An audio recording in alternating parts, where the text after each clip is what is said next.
Hello and welcome back to Shatter Our Souls Novaria. Today we are tackling New Haven. Old Haven.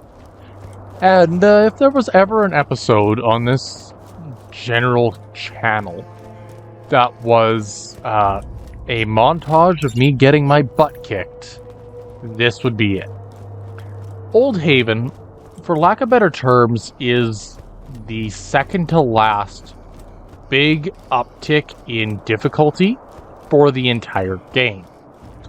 Old Haven brings in a new enemy type, the Lance. Now, the Crimson Lance have been hinted at for the majority of the game up to this point as being stronger than your average military. They get mentioned by Marcus, who says that an Atlas gun is a famed weapon for collectors. That Atlas is one of the greatest weapons creators in the entire world of Borderlands. And to be fair, I believe every single one of these statements. But what sets this area and this region apart for being as difficult as it is has to come from the fact that you are running head-on into a a den of these guys that has been acting as their base of operations for a while. Any and all banditos that are in and around Old Haven are being drawn in by the four fires or signal flames that are burning endlessly, allowing for the Crimson Lance to effectively whittle down the fighting force of the Borderlands or the Badlands altogether. This is really good for them and really bad for us, because it means that there really isn't anybody individually who is capable of dealing with this threat in even remotely the same level that we as the player character is. So, the Lance is, at this moment in time, pretty well uncontested, and will remain so until probably endgame, because, let's be real, we're 2.5 minutes into this and I've already died 3 times. At least 3 times. Probably 4. So that's kind of the major problem that I'm running into with the Lance as a general statement. They are, when introduced, an incredibly formidable group. Definitely not the type of enemy you want to underestimate. The problem is that the Lance is also one of the last groups that is introduced in general, with the only other one coming later being the Iridians, aka the aliens that had built the vaults. The Iridians are by far and away one of the most powerful entities and groups within Borderlands. They're intended to be everything that you, the player, are not. They're fast, they are long range, they can fly, they are incredibly good at close range, long range, lobbing, you name it, they are everything. The Lance is supposed to, at least in my experience, showcase what a player would be capable of at peak performance. A singular Lance defender should, theoretically, be able to output similar levels of damage as Brick, and be able to take more damage as well. A Lance engineer is supposed to be able to handle healing, and the engineers and the medics have a healing and a, not saber, but scorpion turret, which of course means that they are actively using Roland's special ability against you for the entirety of your battle with them. And so, the Lance, barring extreme circumstances, is by far and away one of the most dangerous entities in Borderlands, bar none. Like, it's not even remotely fair what they are actually capable of dishing out against you, the player, with relative ease. And so, we're going to run into a lot of them in the near future. Now, the wonderful part about this is that with the lance introduced, there really aren't many bandits that hold a candle to the player anymore. Most of the bandits, unless they are the badasses, will fall within mere seconds against this current version of our character. So we have that going for us. But as I've been kind of alluding to, we're at the point where everything in the game is kind of designed to end you. And that's a good thing and a bad thing. It means that you are effectively preparing to take on the final boss.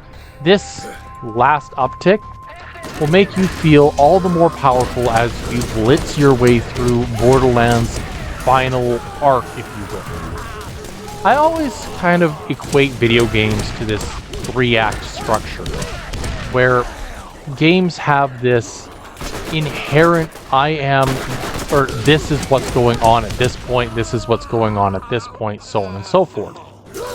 So, an example of this is, I'm going to use Borderlands 1 in this 3-act structure here.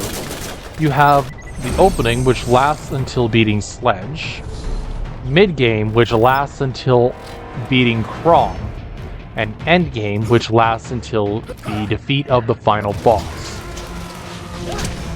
Each of these sections has a different level area that they're expecting you to be tackling, different enemies that of a focus, where the early game focuses more on battling skags and bandits, the middle focusing more on the spider ants, bandits, and to a lesser extent vehicles.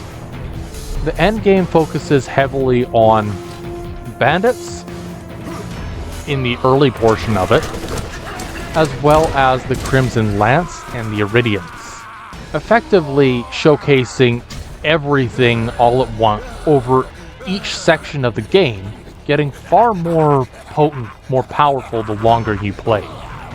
This is good. It means, in short, you get a full range of play. You get to enjoy tackling multiple types of enemies because that's what works. But Borderlands 1's systems and missions have always intrigued me as being somewhat more mundane, more simplistic. I think this is in part due to how the game was originally built. So, for those in the know, about 6 to 9 months before the release of Borderlands, they had a major problem that cropped up. They realized that there were other games that were intending to be this loot shooter style gameplay, and Borderlands didn't really have much to stand out as far as the intended gameplay loop was. So, an example of it was that the graphics were too similar to another game, or that it didn't have the tone that other games were intended to have. Borderlands attempted, very last minute, to change the art style of Borderlands 1 in its entirety, so as to make the endgame more approachable to the player, effectively, or to make the game more approachable and also make it stand out in comparison to the alternative games that could be played. Great. Love it. This idea should have stuck pretty well. But Borderlands 1, even compared to later games in its own franchise, is much more realistic oriented in terms of weapon design, in terms of character design, etc., than its later game counterparts in Borderlands 2, pre-sequel, etc. So, we know that that was where they were aiming, but they couldn't really make the full shift. Not in time, at least. That means, in my understanding of it, that the storyline aspect, the more haha, this is silly circumstances that you come across over the course of the game, are in many ways tied directly to, well, I was intending to do this, but this happened instead. And they probably updated the tone of the game a few times in major locations across the game to try to make it more what the end game ended up being, and less, shall we say, less serious. And that's great. Borderlands isn't known for being serious. It's known for being a haha, this is kind of weird and entertaining kind of game. And to be clear, I don't necessarily believe that Borderlands would thrive as a overly serious game. I think that if it took the route of Call of Duty, that it would have fallen. That it wouldn't have reached the level that it did. But this is conjecture based on very limited information. And we never actually got to see the original version of Borderlands that was to come out. At least not in its truest form. So, take what I say with a grain of salt, as reality is everything is going to have that tint of, oh, well, it was meant to be this. This is what it started as. And so, Borderlands really leans into that mentality over time, but it doesn't really do it the way that I would have liked. Anyway, we're going to be upgrading a couple minor things as we go along. At level 30 now, the Lance goes from being overpowered to I can battle most of them one-on-one, excluding the badasses. Assuming that I actually catch them all before they shoot me in the back. But knowing that, I now have a means of going forward, an idea of how strong each entity will be. And I kind of want to talk a little bit at this moment on the difficulty of this run. See, I've never played Borderlands as Brick before. And jumping straight into a challenge run where I'm effectively limited to melee and Brick's raw strength of his special ability, kind of is leaving a fair bit to be desired. I know that more than strong enough to be able to tackle most entities and enemies relatively easily. I know that I have the raw power to be able to probably beat the game as it is. But the thing is that Brick's skill set being so heavily dependent on raw strength, physical power, upfront and personal bonking, shall we say, actually makes him very approachable.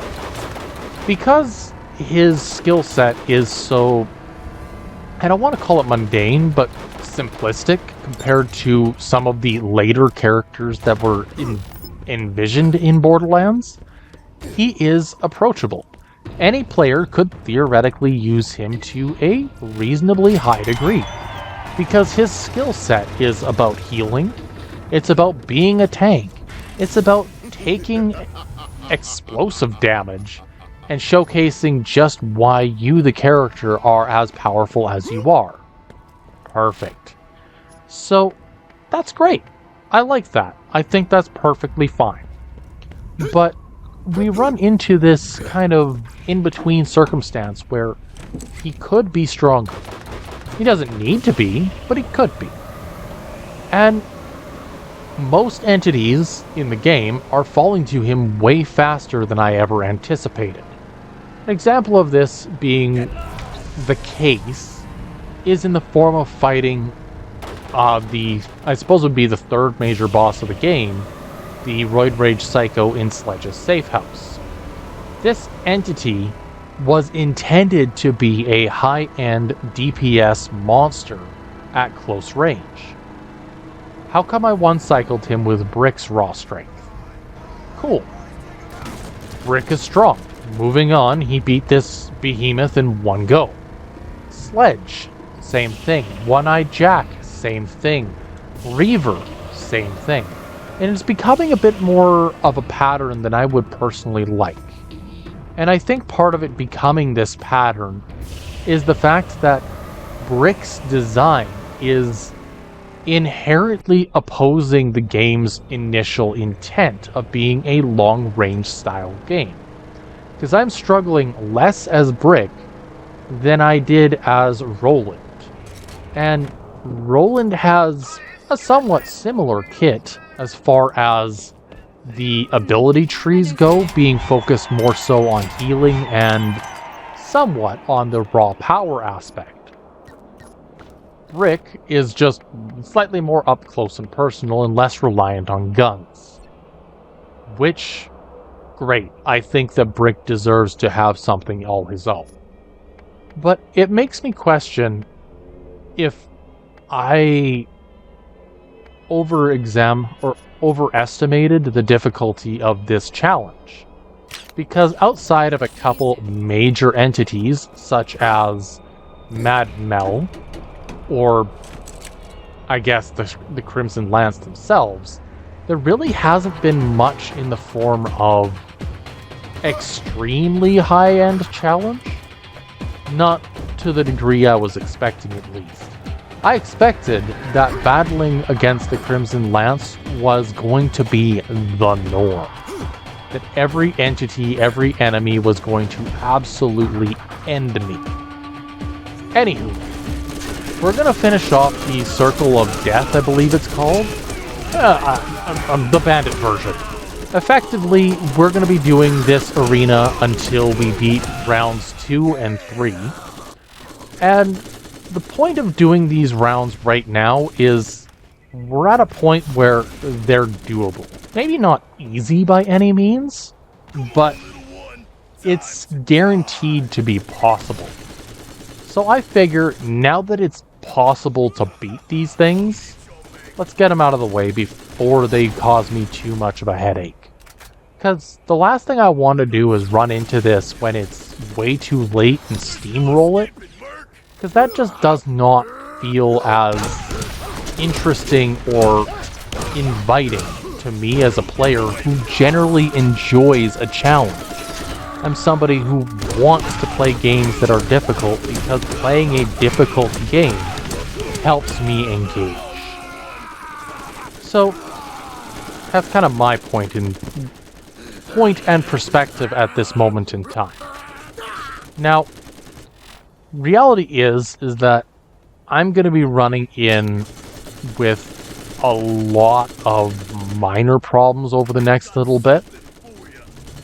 Because this challenge, for all it is capable of, for all it does, is quite easily one of the most difficult sections of bandits ever conceived in this game.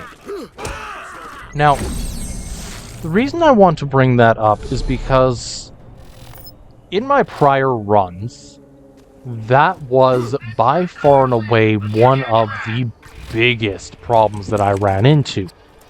Borderlands had a habit of, oh yeah, I can play the game and do the thing, but it never really felt right at times.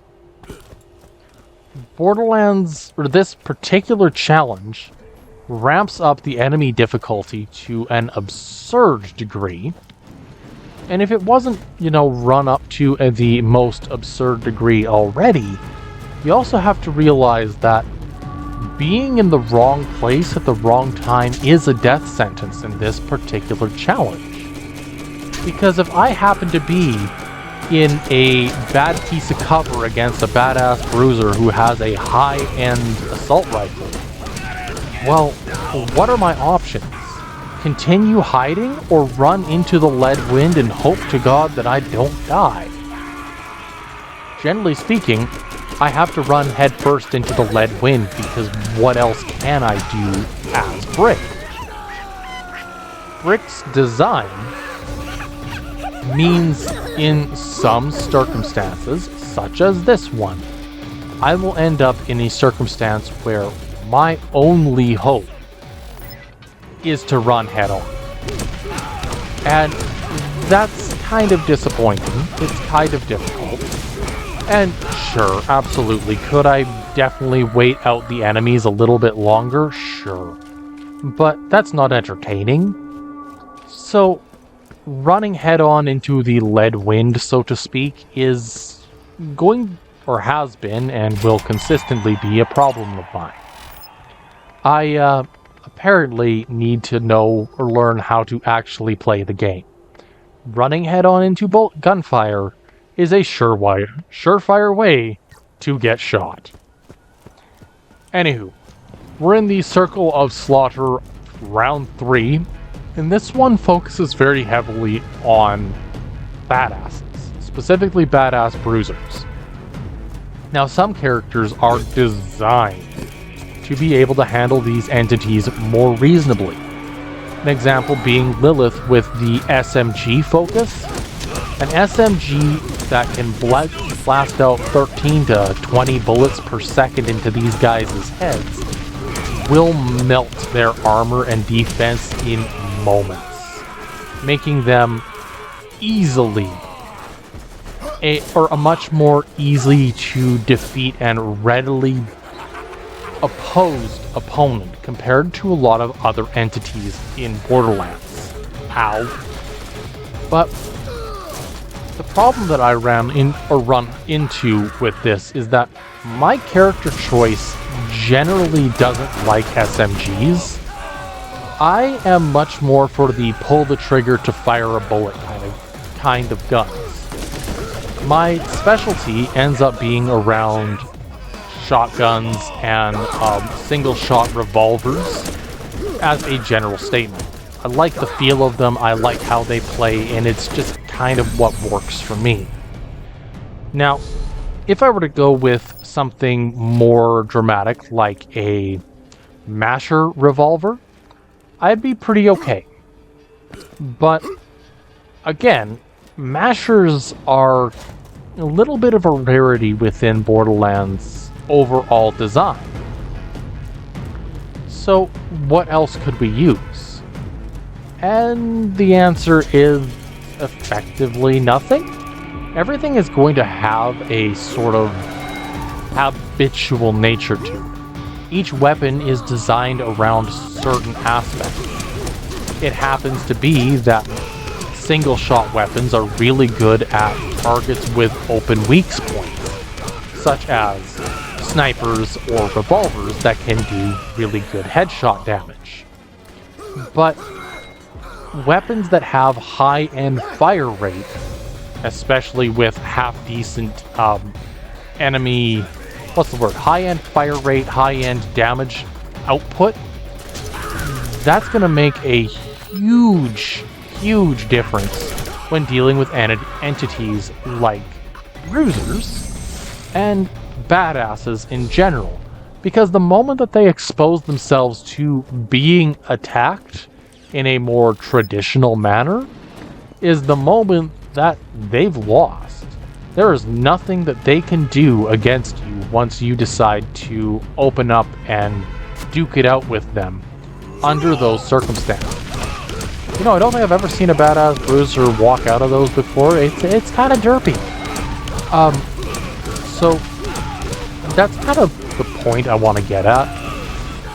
Generally speaking, I find that standard machine guns like the assault rifles, the 3-shot ones are really good at dealing with entities like spider ants, skags, and kind of animalistic creatures, comparatively to fighting against entities that have other guns. The ones that have the pull the trigger and fire an endless swarm of bullets are slightly more consistent in that regard. But the reality is that every time you pick it up, oh, come on! That close and yet so far. I always find that against entities like the Crimson Lance, The assault rifles don't do so well. SMGs do a little bit better, and generally speaking, I don't think I've ever used shotguns against the Lance. I find that shotguns kind of tend not to work as well in certain circumstances compared to others. And shotguns, because of the necessity of getting close to your opponent to deal the damage, I generally find that they don't have the desired effect. And I think this is the run. Generally speaking, Borderlands, arena missions have 2 to 3 different sets of enemies. And depending on which set you get, will greatly change the effect or the likelihood of success. In this case, I got the set that starts with the weaker enemies that can whittle you down in a major battle against the badasses, instead of starting with the badasses and releasing the weaker enemies later on. Effectively, while you could easily handle 1, maybe 2 badasses in a row, once the weaker enemies go in while you're dealing with the heavy hitters, they whittle you down too much for them, and the badasses tend to tear through whatever's left rather easily. With the opposite, you clear out most of the enemy presence before they ever show up, meaning that the badasses don't really have anyone left to hold you back once they arrive. Personal statement, but that's kind of what I've noticed, is that there's kind of 2 to 3 different versions. You can see this in the Circle of Death, or whichever one is the Skag Battle, because the Skag Battle ends up, there's one that releases level 18s, and you can sometimes get 1, you can get 2, and I've seen up to 4 level 18 alphas in one round, which is an absurd number of alphas in one place. It just doesn't really work the way it could potentially be designed. Anywho, with that, we have officially beaten the Circle of Slaughter. Now, we're going to be heading back and handing in a mission. This last mission that we're handing in is to tell Taylor that Janus has been defeated. Once Janus Cobb has been defeated, Taylor sends you on a wild goose chase to New Haven, to collect your reward, which is great. I like rewards. And this is also the part of the game that Angel warns you about. Don't trust anyone. Because Taylor here is far worse than his brother Janus ever was. Taylor is power hungry. And he has just gotten everything he needed to make Taylortown a reality. Anywho, with all of that being said, if you like what you see, are curious just how bad this is gonna get going forward, drop a like, leave a subscribe. I'd love to see you there. Until next time, I hope you all have a good one.